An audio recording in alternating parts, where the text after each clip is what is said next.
அடுத்து யாரு? சிவபெருமான் கடைசியா காட்டினாங்க. இந்த செய்தியை சொல்லிவிட்டு என்னுடைய வார்த்தைகளை நான் நிறைவு செய்கிறேன். சிவபெருமான் இவர் என்னப்பா கரெல்லாம் வச்சிருக்கிறாரு கேட்டார். ஐயா கூட கேட்டார், மகுடமுடி ஐயா கேட்டார். இந்த தமிழை கொடுத்தவன், இந்த தமிழ் வளருமே தவிர தமிழ் தேயாது. இப்பேற்பட்ட சிவபெருமானை காட்டினார்கள். இவர் என்னப்பா சொல்றாரு? நமச்சிவாய வாழ்க, நாதன் தாழ் வாழ்க, இமை பொழுதும் என் நெஞ்சில் நீங்காதான் தாழ் வாழ்க, ஆகமமாகி நின்றண்டிப்பான் தாழ் வாழ்க, ஏகன் அநேகன் இறைவனடி வாழ்க. என்னப்பா விளக்கம் கேட்டான் சுல்தான் முகமது முஹாதிர். சொன்னாரு, ஏகன் என்றால் இறைவன் ஒருவன். அப்படியா? குர்ஆன் கூட அதான் சொல்லுது.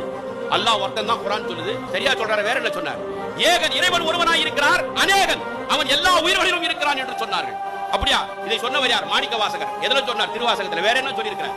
அடங்கியவர்களுக்கு அப்பா போற்றி, இத்தி தண்ணின் கீழ் இரு மூவருக்கு அத்திக்கருடைய அரசே போற்றி, தென்னாடுடைய சிவனே போற்றி, எந்நாட்டவருக்கும் இறைவா போற்றினார். என்னப்பா இதுக்கு பொருள்னு கேட்டான் சுல்தான் முகமது முஹாதிர். துர்காராவ் சொன்னார், தென்னாட்டில் இவனுக்கு பேரு சிவன், எந்நாட்டவருக்கும் இறைவா. இதுதான் குர்ஆன் சொல்லுது. இதுதான் குர்ஆன் சொல்லுது. தென்னாட்டில் இவனுக்கு பேரு சிவன், எந்நாட்டவருக்கும் இறைவன். இவர்தானா? கற்றா கோயில் அபுதாபி மன்னன்.